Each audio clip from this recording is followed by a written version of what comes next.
Hello everyone, जैसे कि आज हम लोग को देखना है कि एडवांस्ड अकाउंट्स का एक और क्वेश्चन पेपर। इसमें आप देख रहे हो सबसे पहले तो क्या एडवांस जनरल एंट्रीज है जिसमें सैलरी की एंट्रीज दे रखी हुई है।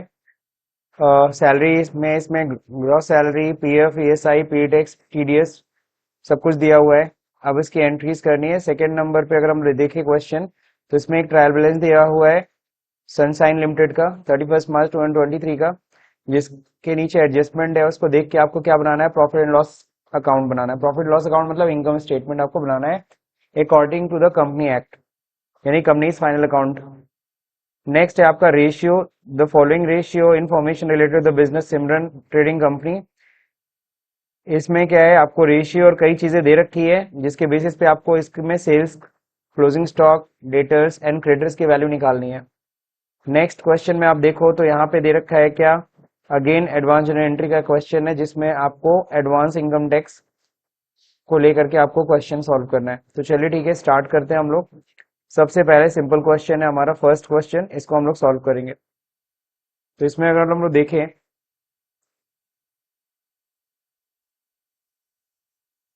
इसी फोल्डर में हमारे पास एक्सेल की फाइल दी हुई है, इसी फाइल में हम लोग सॉल्व करते हैं।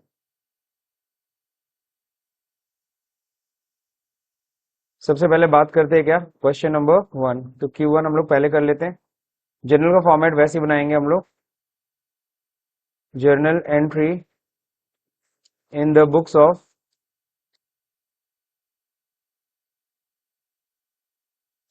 Of infotech private limited.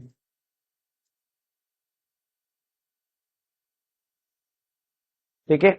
अब इसमें सबसे पहले आपको पता है, पहले किस चीज का बनेगा, डेट। फिर चार कॉलम हम लोग यूज करने वाले हैं, किसके लिए, पर्टिकुलर के लिए।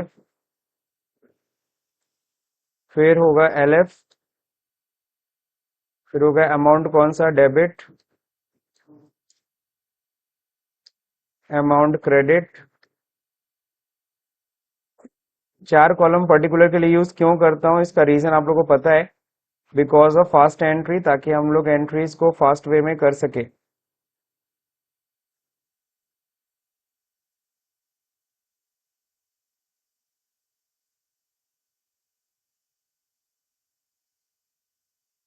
तो ये थिक आउटसाइड बॉर्डर का आप लोग यूज कर लीजिएगा।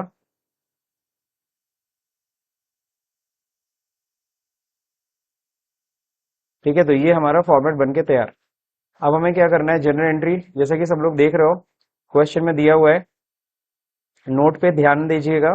Salary become due on the last day of the month and is paid on first day of the following month. तो ये दे रखा है मार्च का, फरवरी का, ये पूरी सैलरी है फरवरी मंथ की। तो ड्यू कब होगी, जाहिर सी बात है लास्ट डे यानी 28 फरवरी को हम लोग क्या करेंगे, सैलरी ड्यू करेंगे। तो चलिए 28 फरवरी 2023 है ना, जी हाँ। तो हम लोग सैलरी ड्यू करेंगे। सैलरी की एंट्री क्या होगी, सैलरी अकाउंट, डेबिट होगा। डेबिट के लिए ध्यान रहे, पहला कॉलम और लास्ट वाला कॉलम पर्टिकुलर का हम लोग यूज करेंगे डेबिट के लिए, और बीच वाले दोनों यूज करेंगे क्रेडिट के लिए। To,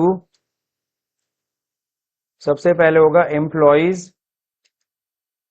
contribution to PF at the rate 12% है ये। Account,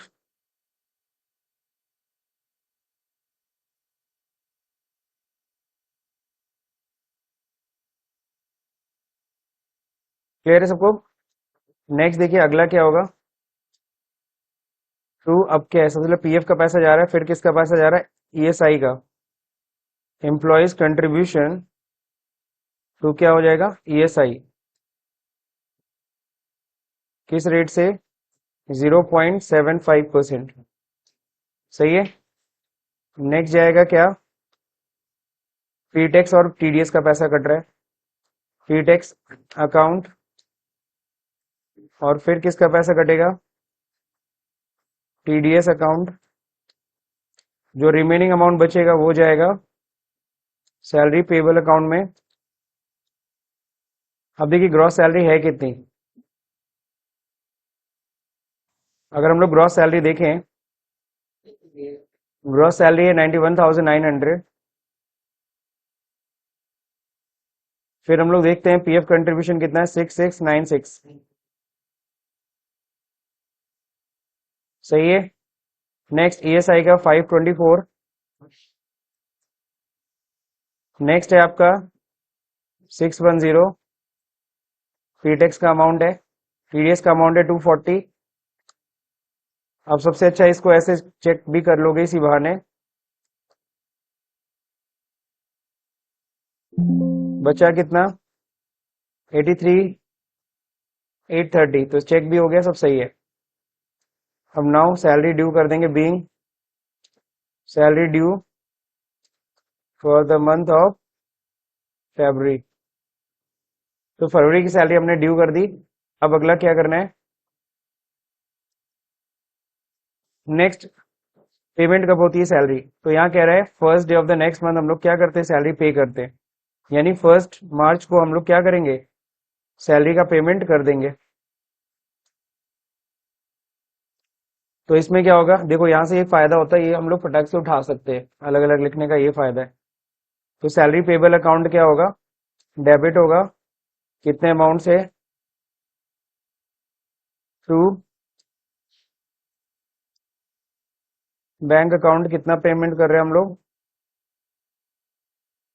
narration being salary paid, है ना।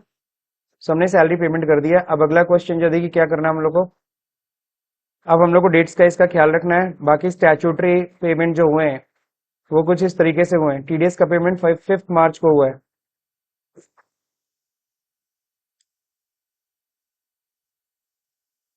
5 मार्च को टीडीएस का पेमेंट हुआ है। तो यहाँ क्या हो जाएगा, यही टीडीएस अकाउंट क्या हो जाएगा, डेबिट।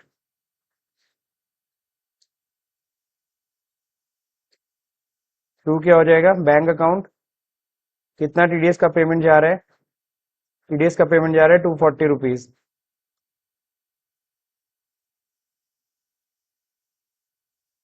Being TDS paid. तो ये हमने टीडीएस का ही पेमेंट कर दिया। अब टीडीएस के बाद अगला पेमेंट है, एकदम सीक्वेंस में करिएगा। 10 तारीख को हो रहा है payment,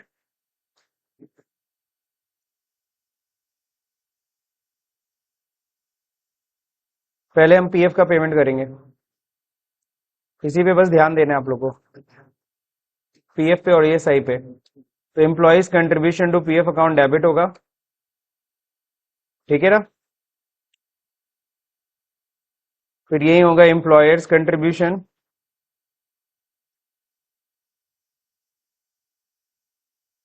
employers contribution to PF, उनको कितना देना होता है, 13%।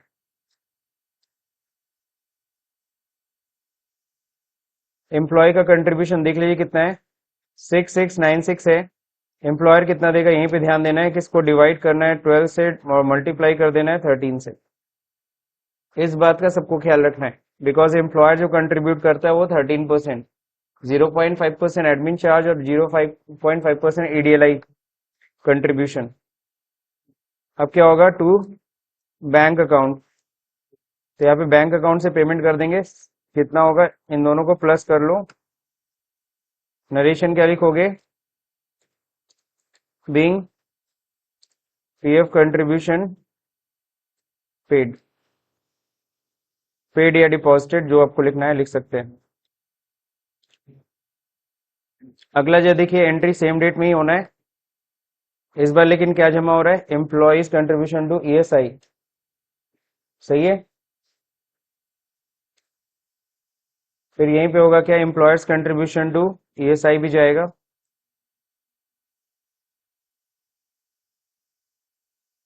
एम्प्लॉयर्स कंट्रीब्यूशन टू ईएसआई कितना जाता है, 3.25%।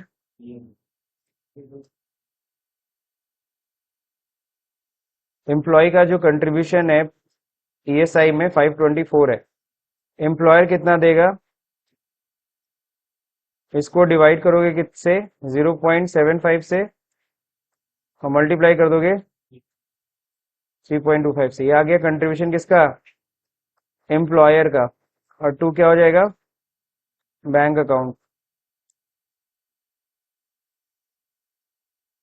नरेशन क्या हो जाएगा, बीइंग ईएसआई पेड।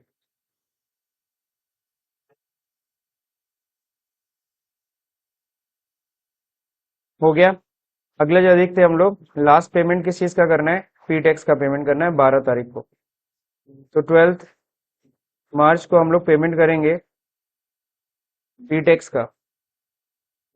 तो बहुत ही सिंपल सी एंट्री है फी टैक्स का। फी टैक्स है, फी टैक्स अकाउंट डेबिट, कितने से पेमेंट कर रहे हैं हम लोग, 610 से ना। टू क्या हो जाएगा, बैंक अकाउंट, कितना अमाउंट, सेम अमाउंट। नरेशन क्या हो जाएगा, बीइंग फी टैक्स पेड। तो ये रही एंट्री कंप्लीटेड। सबको समझ में आ गया।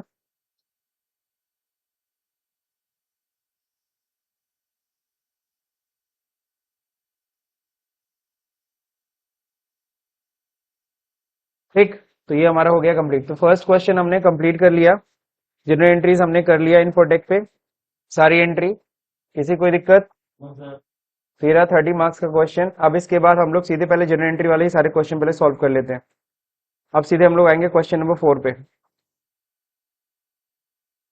अपने कंफर्टेबिलिटी के हिसाब से आप लोग सॉल्व करिएगा। अब जैसे मेरे को चौथा क्वेश्चन इजी लग रहा है, मैंने क्या किया, सेम फॉर्मेट, हमें फॉर्मेट तो सेम चाहिए ना, तो फॉर्मेट मैंने सेम उठाया, यहाँ पे ले जाके हम लोग पेस्ट कर देते हैं। सही है।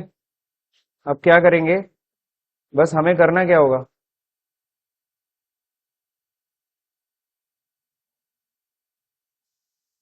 ये सारे एंट्री के अमाउंट बस क्या कर दीजिए, हटा दीजिए। फॉर्मेट हमारा यूज आ जाएगा, ताकि फॉर्मेट दोबारा ड्रॉ नहीं करना पड़ा। अब देखते हैं हम लोग, सबसे पहले घूम फिर के इसमें 4 एंट्री होनी है, 4 एंट्री, और वो हमेशा लगभग सेम रहती है। अब आपको पता है, सबसे पहले जब इसको सॉल्व करते हमें 3 इन्फॉर्मेशन चाहिए, वो 3 इन्फॉर्मेशन मैं साइड में लिख देता हूँ। सबसे पहली चीज चाहिए हमें, बस क्या हमें पता होना चाहिए, प्रोविजन कितना बना है, प्रोविजन फॉर इनकम टैक्स। तो प्रोविजन फॉर इनकम टैक्स अगर हम चेक कर रहे हैं, तो प्रोविजन फॉर इनकम टैक्स है 1,80,000। सही है।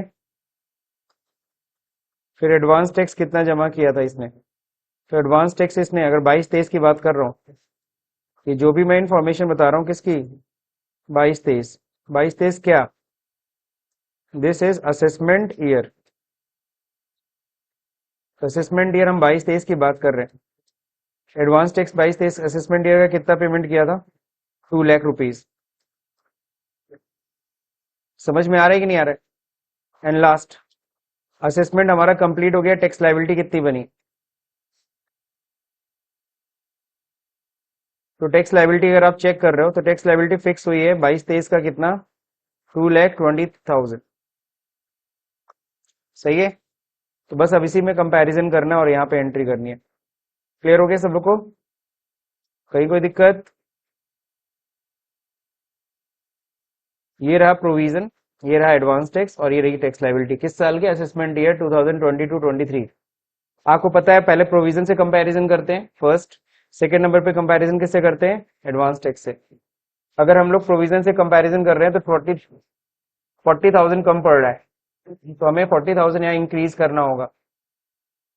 एडवांस टैक्स कितना दिया, 2 लाख, जबकि हमारा टैक्स लाइबिलिटी कितना बढ़ा है, 2,20,000, यानी 20,000 हमें टैक्स पे करना है। तो चलिए इसकी एंट्री पहले करते हैं हम लोग। डेट कुछ भी मेंशन मत करिएगा, डेट की कोई रिक्वायरमेंट है नहीं।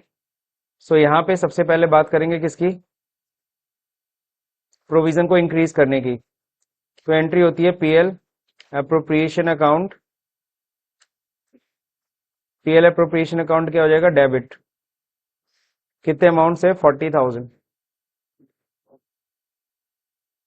टू क्या हो जाएगा, प्रोविजन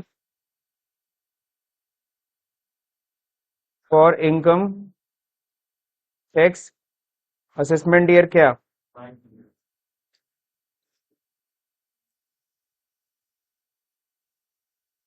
बात समझे कि नहीं समझे। तो ये आपको करना पड़ेगा। तो प्रोविजन असेसमेंट ईयर 22-23 में हम लोग ने क्या किया, 40,000 इंक्रीज किया। नरेशन क्या लिखेंगे, being provision increased, being provision increased. समझ में आ रहा है कि नहीं आ रहा? तो 40,000 से हमने क्या कर दिया, प्रोविजन इंक्रीज कर दिया। अब हमें पता है प्रोविजन बढ़ गया, प्रोविजन में कितना प्लस हो गया, प्लस हो गया 40,000। सही है। और ये बराबर कितने के आ गया, अब हो गया 22। सही है। अब देखिए यहाँ पे क्या एडवांस टैक्स कितना दिया था हमने, 2 लाख, और आपको पता है 2,20,000 डिसाइड हुआ है। तो हम लोग इस साल जमा कर रहे हैं, तो इस साल क्या होगा, इस साल हमें इसको इनकम टैक्स बोलेंगे, इनकम टैक्स अकाउंट डेबिट। क्योंकि 22-23 प्रीवियस ईयर में जब जमा किया था उस समय तो एडवांस टैक्स था। अब असेसमेंट ईयर में जमा कर रहे हैं हम 20,000 रुपए, तो हम उसको क्या बोलेंगे, इनकम टैक्स। कितना जमा कर रहे हैं, 20,000। तो क्या हो जाएगा, बैंक अकाउंट।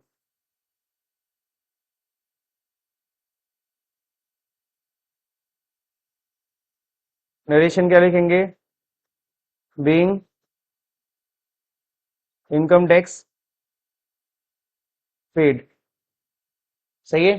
तो हमने इनकम टैक्स हमने क्या कर दिया, पेड कर दिया। अब असेसमेंट ईयर यहाँ पे आप लिखना चाहते हैं लिख लीजिएगा, असेसमेंट ईयर किसका, 22-23 का। क्लियर।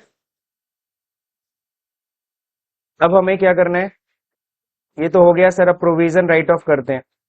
प्रोविजन राइट ऑफ करना है तो इसी को सीधे डेबिट करना है, provision income tax account debit हो जाएगा। टू क्या हो जाएगा,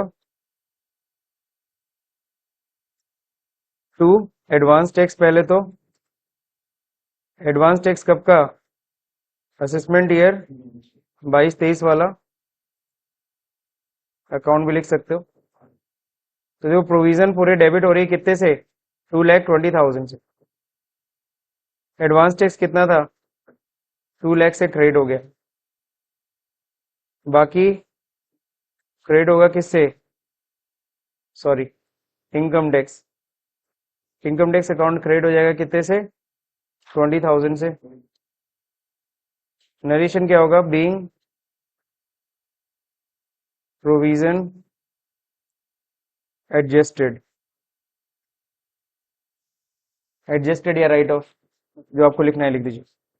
अब क्या कह रहा है, अब एक क्वेश्चन बस अगला कह रहा है कि आप क्या करो, 23-24 असेसमेंट ईयर के लिए आप एक क्या करो, एक प्रोविजन बना लो।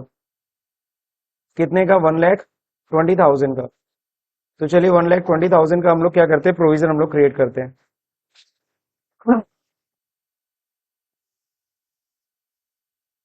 एंट्री क्या होगी, profit and loss account debit,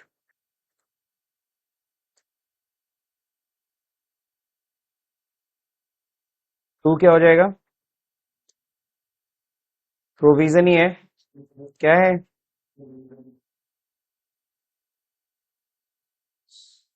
बस असेसमेंट ईयर चेंज हो जाएगा, 23-24 हो जाएगा।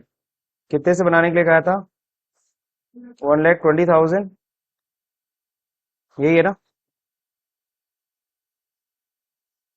Being provision create for assessment year.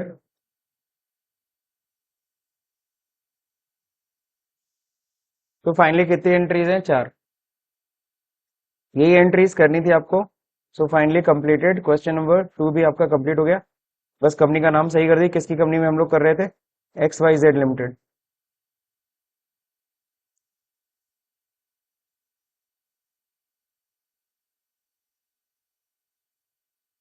हो गया। तो मेरे ख्याल से आपको इस फोर्थ क्वेश्चन भी समझ में आ गया कितनी एंट्रीज करनी है। अब ये फालतू का एरिया है, इसको हटाना है।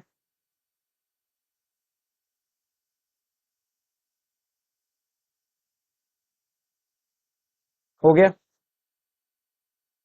अब अगला क्वेश्चन देखते हैं कौन सा है, रेशियो। ठीक है ना, तो रेशियो हम लोग सॉल्व कर लेते हैं। ओके, सो नाउ अब हम लोग रेशियो सॉल्व करने वाले हैं। तो इसका होगा क्वेश्चन नंबर थर्ड। सबसे पहले यहाँ पे देखो दे रखा है, the following ratio information related to business of Simran trading company दे रखा है। सबसे पहले हम फर्स्ट क्वेश्चन सॉल्व करेंगे।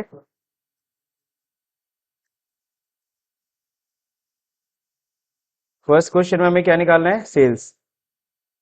तो हमें निकालना है सेल्स क्या है। ठीक है, अब यहाँ सेल्स निकालने के लिए देखो यहाँ पे दे रखा है आपका क्या, जीपी रेशियो और ग्रॉस प्रॉफिट दे रखा है। आपको पता है क्या चीज पता है, जीपी रेशियो क्या है और क्या पता है, ग्रॉस प्रॉफिट का वैल्यू भी पता है। जीपी रेशियो है कितना, 25%, और ये कितना है, 3 लाख। 3 लाख आपकी ग्रॉस प्रॉफिट। तो यहाँ सेल्स की निकल जाएगा, सेल्स कैसे निकलेगा,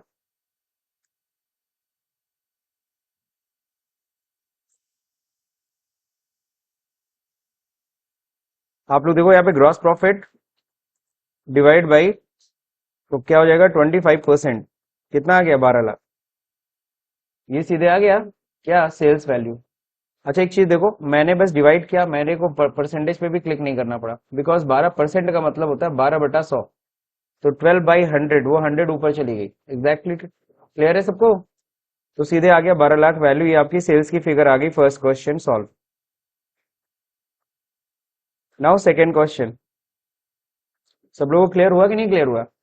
अगर एक बार फिर से मैं समझा दे रहा हूँ, ग्रॉस प्रॉफिट 3 लाख है और आपका जीपी ग्रॉस प्रॉफिट कितना है, 25% है, तो जाहिर सी बात है 100% सेल वैल्यू होगी। 100% क्या होगी, सेल्स वैल्यू।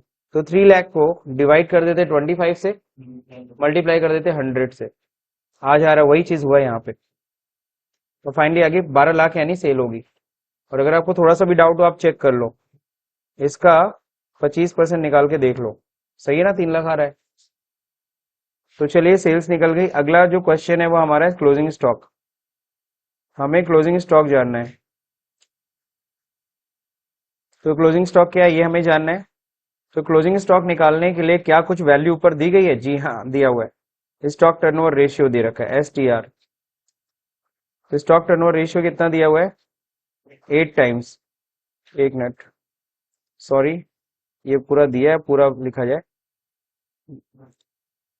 शॉर्ट ना लिख करके हम पूरा लिखते हैं। स्टॉक टर्नओवर रेशियो कितना था, 8 टाइम्स। आपको पता है इसका रिजल्ट किस में आता है, टाइम्स में। तो 8 टाइम्स दे रखा है। अब आप STR का फॉर्मूला बताओ क्या होता है। STR का फॉर्मूला जो होता है ना, स्टॉक टर्नओवर रेशियो का जो फॉर्मूला होता है वो होता है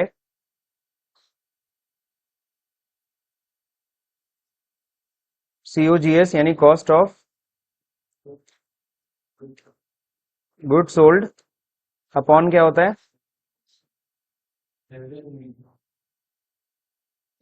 एवरेज स्टॉक भी बोल सकते हैं या एवरेज इन्वेंट्री बोलिए, दोनों सही है। सही है, ये फॉर्मूला होता है। आपको पता है यहाँ पे आपको क्या क्या दिया है, एवरेज स्टॉक दे रखा है, सही है। अब यहाँ पे आपको निकालना होगा COGS, यानी कॉस्ट ऑफ गुड सोल्ड। तो चलिए कॉस्ट ऑफ गुड सोल्ड निकालते हैं। तो कॉस्ट ऑफ गुड सोल्ड का एक फॉर्मूला होता है सेल्स माइनस जीपी। क्या होता है,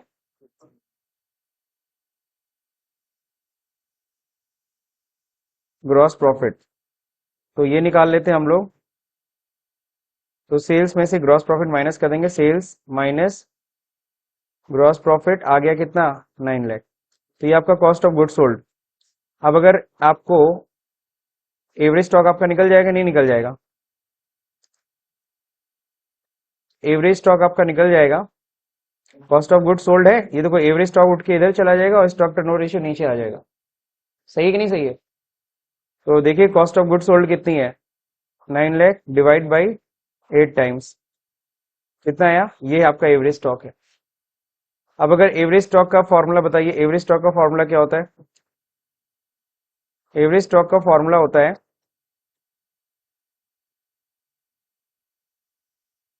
opening stock plus closing stock divide by 2। सही है, तो ये फॉर्मूला होता है। अब आपको पता है यहाँ पे एवरेज स्टॉक आपको पता चल गया है, ओपनिंग स्टॉक आपको क्वेश्चन में दे रखा है। क्वेश्चन में देखो ओपनिंग स्टॉक दिया हुआ है, दिया हुआ है ना 1,50,000।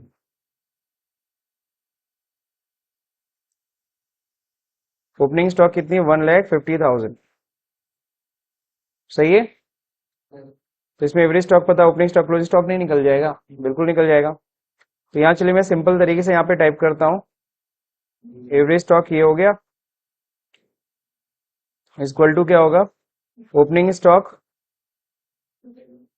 ओपनिंग स्टॉक अपने पास कितनी है, 1,50,000 प्लस क्या हो जाएगा, क्लोजिंग स्टॉक, सही है, डिवाइड बाई क्या होगा, 2। अब ये 2 ऊपर चला जाएगा मल्टीप्लाई होने, एकदम सिंपल, मैं मैथ्स की तरह समझा रहा हूँ, मल्टीप्लाई बाई 2 हो जाएगा, ये इज इक्वल टू होगा कितने के, कितने के, अब क्या होगा, बस ट्रांसपोजिशन कर दो, क्या करना है आपको,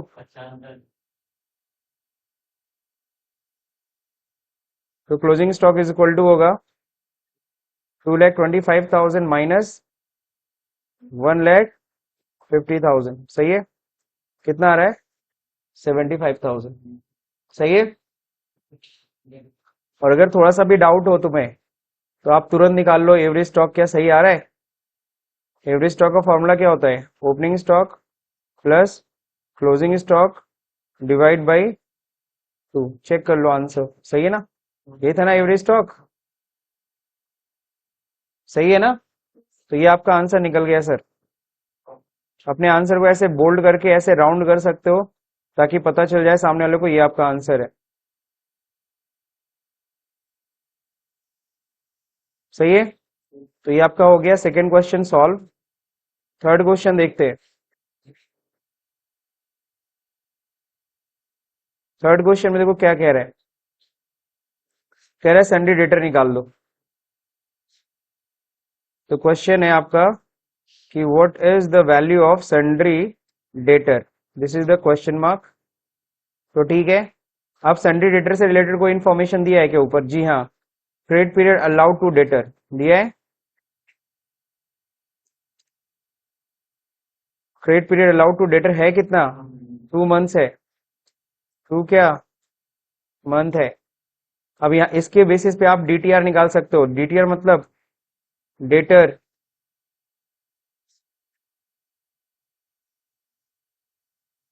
टर्नओवर रेशियो। तो डेटर्स टर्नओवर रेशियो कैसे निकल जाएगा, अगर साल भर में मतलब 2 महीना लग जाता है अगर तुम्हें अपने कस्टमर से पैसा लेने में, तो यानी कितना तुम टर्नओवर कर लेते हो, इसको सिंपल सी बात है क्या करेंगे, 12 से क्या कर देंगे, 12 डिवाइड बाई, यानी कितना है, 6 टाइम्स आ गया, कितना हो गया, 6 टाइम्स, क्लियर। यानी कि साल भर में तुम करीबन 6 टर्नओवर कर लेते होगे, तब ना 2 महीने में एक टर्नओवर करने में लगता है, क्लियर है सबको। अब ये हमको पता चल गया सर डेटर्स टर्नओवर रेशियो, और कुछ दिया है, और कुछ नहीं, ये तो क्रेडिटर्स का है, वो क्रेडिटर निकालने के लिए यूज करेंगे। अब डीटीआर का फॉर्मूला लगाओ, डेटर्स टर्नओवर रेशियो का फॉर्मूला क्या होता है, डेटर्स टर्नओवर रेशियो का फॉर्मूला होता है credit sales upon average debtors, सही है, ये फॉर्मूला होता है डेटर्स टर्नओवर रेशियो का। अब आपको पता है क्या क्या चीज पता है, आपको डेटर्स टर्नओवर रेशियो पता है, सेल्स पता है, सर क्रेडिट सेल्स नहीं पता है, तो क्रेडिट सेल्स देखो कोई कैश सेल तो क्वेश्चन में दिया नहीं है, अगर क्वेश्चन में कैश सेल के बारे में कोई इन्फॉर्मेशन नहीं है तो हम ये मान के चलेंगे जो भी सेल वैल्यू है हमारी, ये किसकी वैल्यू है, क्रेडिट सेल्स की वैल्यू है, समझ गए। तो यहाँ डेटर्स टर्नओवर रेशियो आपका आया था 6 टाइम्स, तो 6 टाइम्स आया था, क्रेडिट सेल्स क्या होगा,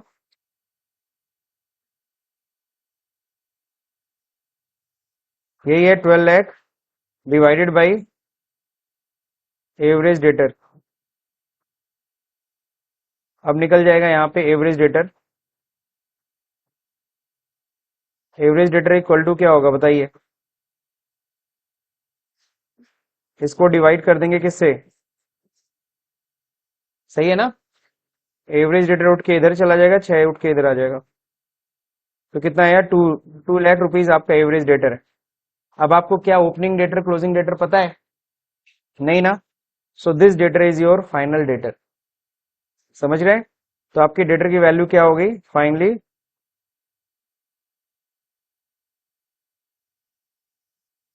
सन्ड्री डेटर वैल्यू यही है।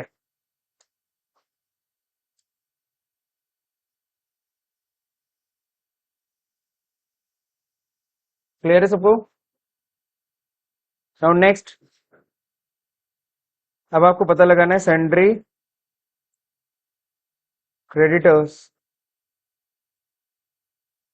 तो सन्ड्री क्रेडिटर की वैल्यू निकालनी है। इसके लिए आपको पता है क्वेश्चन में कुछ दिया है क्रेडिटर से रिलेटेड। जी हाँ, ये दिया है कि क्रेडिटर को हम पेमेंट करते हैं कितने समय में? 1 महीने में। 1 महीना लग जाता है इसको पेमेंट करने में। इसका मतलब है आपका क्रेडिटर टर्नओवर रेशियो क्या होगा?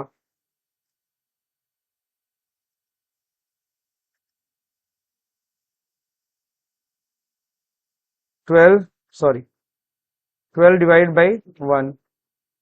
12 हो गया ना? हाँ, डायरेक्ट लिख सकते हो, कोई ऐसा इशू नहीं है। बात समझे? अब क्या है, यहाँ पे सीटीआर का फॉर्मूला लगा दीजिए। तो creditor turnover ratio equal to होता है क्रेडिट परचेज। क्या होता है?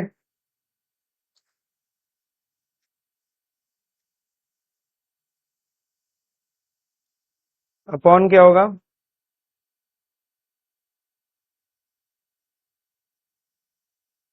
सही है, यही फॉर्मूला होता है। अब देखिए यहाँ पे हमें सीटीआर यानी क्रेडिटर टर्नओवर रेशियो पता है, क्रेडिट परचेज पता है क्या? एवरेज क्रेडिटर भी नहीं पता है। हम लेकिन क्रेडिट परचेज निकाल सकते हैं। कैसे? एक साइड में करते हैं वर्किंग नोट।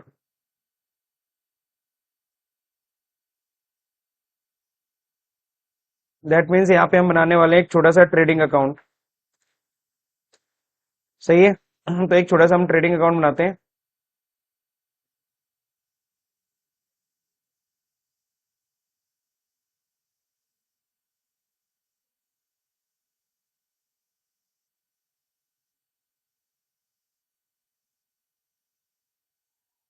अब देखिए यहाँ पे सबसे पहली चीज आप देखिए, आपको क्या क्या चीजें पता है।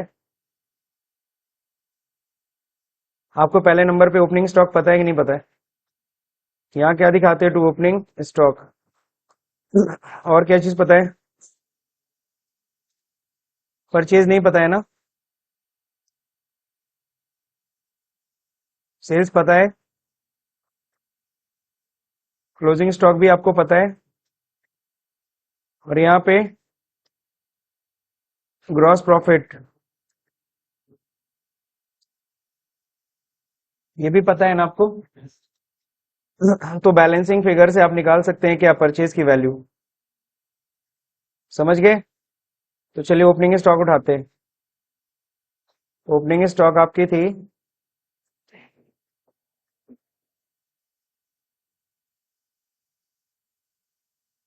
परचेज नहीं पता है, छोड़ दीजिए। ग्रॉस प्रॉफिट कितनी है? 3 लाख रुपीज, यही थी ना? सेल्स कितना था? 12 लाख। क्लोजिंग स्टॉक कितनी थी? 75,000। चलिए सब कुछ पता है, बस यहाँ पे टोटल कर लीजिए और जो बैलेंसिंग फिगर है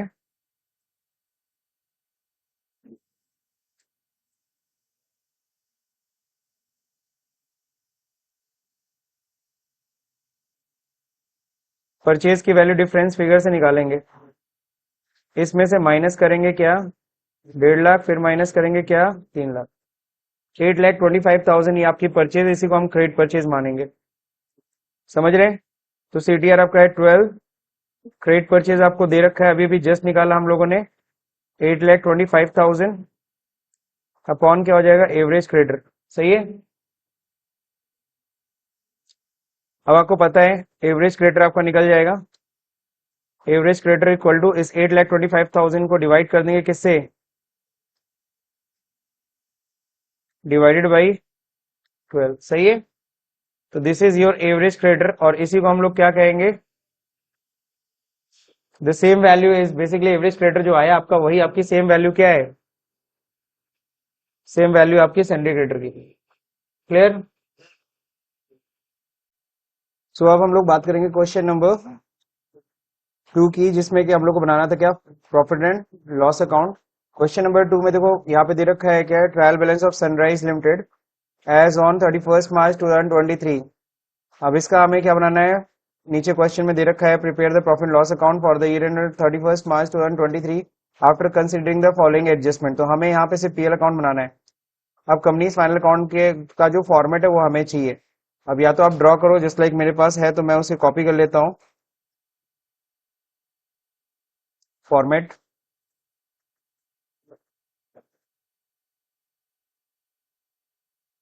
तो ये देखो ट्रेडिंग एंड पीएल का फॉर्मेट दिया हुआ है, इसको हम लोग उठाते हैं।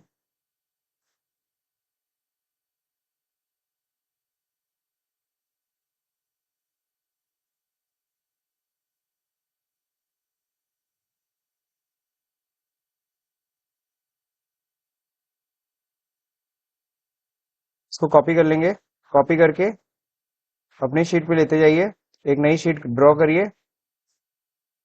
क्वेश्चन नंबर 2 का है ये, आ गया। अब हमें बस क्या करना है, नोट नंबर से लेकर के वैल्यू तक हम क्या करेंगे, या ये एक्स एक्स वाला भी रहने दे सकते हैं आप, इसे हटा दीजिए, ठीक है। अब यहाँ पे बात करेंगे क्या, सबसे पहले तो कंपनी का नाम पहले सही कर लो, कौन सी कंपनी का हम लोग को करना है। सनराइज लिमिटेड है, इसे हम क्लोज कर लेते हैं। सनराइज लिमिटेड,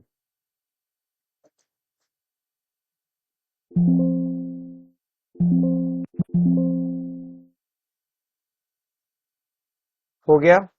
अब देखिए प्रॉफिट लॉस हम कब का बना रहे हैं, 31 मार्च 2023।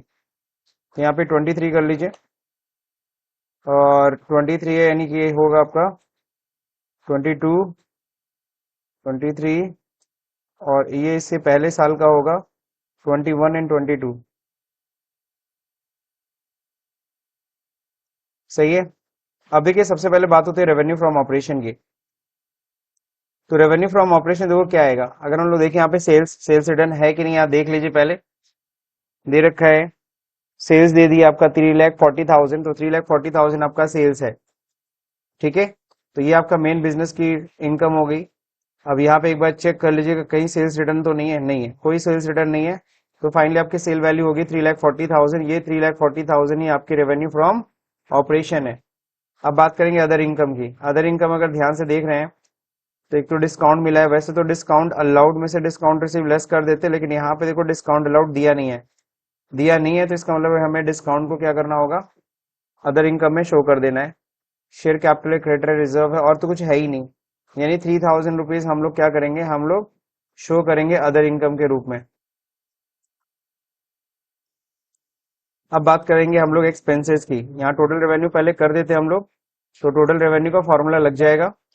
अब याद देखो कॉस्ट ऑफ मटेरियल कंज्यूम्ड आता है, कॉस्ट ऑफ मटेरियल कंज्यूम में कुछ नहीं होना है, परचेज ऑफ स्टॉक है, क्या कितने का परचेज, कितने का स्टॉक हमने परचेज किया ये आपको देखना है। तो इक्वल टू, सबसे पहले परचेज की बात करेंगे, तो परचेज है 2,45,000, और इसमें माइनस कर देंगे परचेज रिटर्न हमें दिख रहा है 10,000, तो ये हमारा 2,35,000 हमारा purchase of stock in trade हो गया। Changes in inventory, finish goods, work in progress, opening stock minus closing stock होता है, सबको पता है। ओपनिंग स्टॉक 75,000 है, क्लोजिंग स्टॉक दिया 88,000, तो 75 में से इक्वल टू 75,000 में से माइनस कर देंगे 88,000, फाइनली माइनस 13,000 आ रहा है, it's okay. Now employees benefit expenses, employees के ऊपर कितना खर्च किए हो, तो अगर एम्प्लॉयज के ऊपर खर्च की बात करें पहले तो 30,000, तो वेजेस साफ साफ दिख रहा है। और देखो कोई खर्च किए हो क्या, फर्नीचर, सैलरी, सैलरी है आपका 7,500 रुपीज, तो इसमें 7,500 ऐड कर लेंगे। और फिर देखिए और कुछ खर्च हुआ है, और तो कुछ खर्च हुआ नहीं है, तो इतना ही है बस, एंटर कर दीजिएगा। नीचे यहाँ एडजस्टमेंट दे रखा है, income tax, depreciation, plant furniture पे, डाउटफुल डेट्स, डिविडेंड, ये सब दिया हुआ है, ठीक है ना। तो इन एडजस्टमेंट्स का भी ध्यान देना हमें। अब बात करेंगे हम लोग किसकी, फाइनेंस कॉस्ट की। तो देखिए कहीं लोन पे इंटरेस्ट, कहीं लोन था क्या, इंटरेस्ट ऑन लोन कहीं है, कहीं कुछ नहीं है इंटरेस्ट ऑन लोन, तो फाइनली फाइनेंस कॉस्ट में हमें कुछ नहीं शो करना है। अब बात करते हैं डेप्रिसिएशन की। तो डेप्रिसिएशन के लिए नोट नंबर 1 मैं बना दे रहा हूँ, और साइड में इसको यहीं पे मेंशन कर देते हैं, जस्ट लाइक यहाँ पे नोट में तो एक्सप्लेनेटरी नोट हम लोग बना रहे हैं, नोट नंबर 1। ये किसके लिए? डेप्रिसिएशन। तो यहाँ से देखो हेडिंग मैंने यहाँ से कॉपी किया, यहाँ पे ले जाके पेस्ट, और यहाँ पे किसका पहले डेप्रिसिएशन हम लोग दिखाएंगे। पहले दिखा रखा है किसका? प्लांट मशीनरी पे कितना लग रहा है? 15%। तो प्लांट एंड मशीनरी ये हम लेके जाएंगे, और इसकी वैल्यू है कितनी देख लीजिए, 29,000। और इस पे हमारा डेप्रिसिएशन चार्ज होगा। डेप्रिसिएशन चार्ज का रेट जो है हमारा ना 15% है। तो पूरे साल भर का हमारा 15% डेप्रिसिएशन इस पे चार्ज कर देंगे। डेप्रिसिएशन की वैल्यू आएगी 4,350 रुपीज। ठीक है। अब हम लोग को एक और चीज के ऊपर डेप्रिसिएशन चार्ज करना है, वो है फर्नीचर। तो फर्नीचर की वैल्यू देख लीजिए कितनी है, 17,000। इस पे भी हम लोग डेप्रिसिएशन निकाल लेंगे। डेप्रिसिएशन कितना है? 10% है।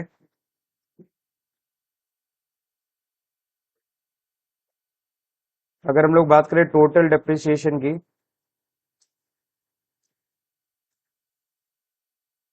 तो 4,350 प्लस 17 6,050 रुपीज ये हुआ। बस यहाँ रेफरेंस पकड़ा दीजिए, हो गया। तो ये हमने डेप्रिसिएशन एमोर्टाइजेशन दिखा दिया। अब हम लोग सेकंड नंबर नोट यूज करेंगे, किसका? अदर एक्सपेंसेस के लिए सेकंड नंबर नोट हम लोग यूज कर रहे हैं। तो अदर एक्सपेंसेस में चलिए स्टार्टिंग से देखते हैं। स्टॉक नहीं आएगा, परचेज नहीं आएगा, वेजेस वेजेस दिखा चुके हैं। कैरेज कैरेज आपका आएगा। कैरेज कितना है? 950 है, 950। फर्नीचर प्रोडक्शन दिखा चुके हैं, सैलरी नहीं आएगा। रेंट आएगा, रेंट आपका है 4,000। फिर आप देखिए डेटर, हाँ सन्ड्री ट्रेड एक्सपेंसेस। तो सन्ड्री ट्रेड एक्सपेंस भी इनडायरेक्ट एक्सपेंस है। कितना है ये? 7,050। सही है। अगला क्या है? डेटर डेटर के ऊपर बैड डेब्ट्स हुआ है। बैड डेब्ट्स वो कितना है? 510। 510 हो जाएगा। नेक्स्ट क्या है? प्लांट मशीनरी तो है नहीं, कैश नहीं, पेटेंट नहीं, रिसीवेबल नहीं, और तो कुछ नहीं है। तो फाइनली इन सबको टोटल कर लेते हैं, और यही टोटल हम लोग यहाँ पे पकड़ा देंगे, 12,510। यही टोटल आपका एक्सपेंसेस आएगा, अदर एक्सपेंसेस। अब इनको टोटल कर लेते हैं। देख लीजिए एडजस्टमेंट में कुछ छूट तो नहीं रहा है। इनकम टैक्स तो हमें बाद में दिखाना है, ये डिविडेंड देना है वो तो डाइल्यूटेड में जाएगा। फिलहाल यहाँ पे सिंपल सा सम लगाते हैं।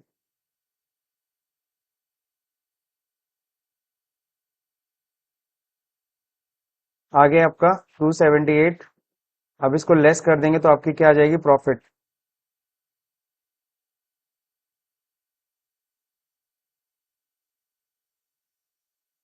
तो चलिए प्रॉफिट निकालते हैं। प्रॉफिट बिफोर टैक्स कितना आएगा? रेवेन्यू में से माइनस कर देंगे क्या? एक्सपेंसेस। एक्सेप्शनल आइटम कुछ है नहीं, प्रॉफिट बिफोर यही आएगा सेम। अब यहाँ पे क्या एक्स्ट्रॉर्डनरी आइटम भी नहीं है, तो यही आएगा सीधे। अब क्या करना है? टैक्स दिखाना है। टैक्स कितना देते हैं हम लोग? टैक्स दे रखा है 30%। कितना परसेंट है? तो 30% इसका हम लोग कैलकुलेट कर लेंगे। सही है।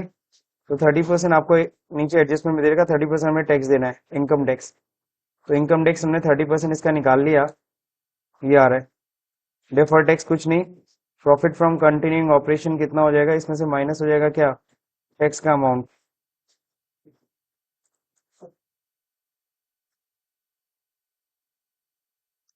कितना है? 45,458। डिसकंटिन्यूइंग ऑपरेशन में कुछ लिखना है?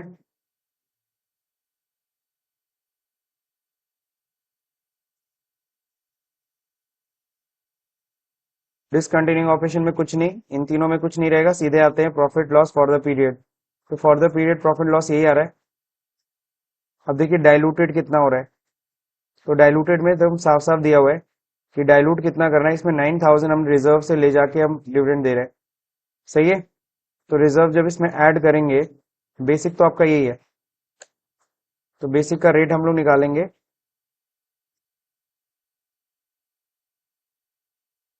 45 458 को डिवाइड करेंगे कितने number of shares, equity shares देख लीजिए, यहाँ पे इक्विटी शेयर्स दिया हुआ है, नंबर ऑफ इक्विटी शेयर्स नहीं दिया है। मेन होता है जब हम लोग डाइल्यूटेड हम शेयर्स हम बांटते हैं तो वहां पे हमें शेयर, यहाँ देखो सीधे शेयर कैपिटल दे रखा है 1 लाख, हम मान के चलेंगे 10 रुपए का एक शेयर है, तो 10,000 शेयर हुआ, कितना शेयर हुआ, 10,000 शेयर हुआ। तो यहाँ पे हम लोग, यहाँ पे आप डिफाइन कर देंगे, मेंशन कर देंगे 10,000 शेयर के अकॉर्डिंगली आप बांट रहे हो, डिवाइड बाई 10,000 हो गया, तो 4 रुपीज 50 पैसे। अब डाइल्यूटेड में क्या होगा, आपको पता है क्या होगा, इस प्रॉफिट में प्लस होगा 9,000 और फिर डिवाइड करेंगे इसको 10,000 से, that means this is the diluted. ये कहां से डाइल्यूटेड आया, क्वेश्चन में दे रखा था dividend paid out of retained earning also 9,000, तो इसीलिए हमने क्या किया, जो प्रॉफिट आई थी उसमें प्लस किया 9,000 डिवाइड कर दिया 10,000 से, ये हमारा डाइल्यूटेड है। तो ये था आपका profit and loss account statement जो आपको इसमें तैयार करना था। बाकी एक्सप्लेनेटरी नोट में हमने 2 ही नोट्स यहाँ पे शामिल किए हैं, ठीक है ना। डाइल्यूटेड का अगर अलग से नोट्स दिखाना चाहते हो तो दिखा सकते हो, आपके ऊपर। तो मेरे ख्याल से ये वीडियो अगर आपको समझ में आया तो इस वीडियो को लाइक करें, शेयर करें, सब्सक्राइब बटन दबाना बिल्कुल भूल जाए। Thank you for watching this video.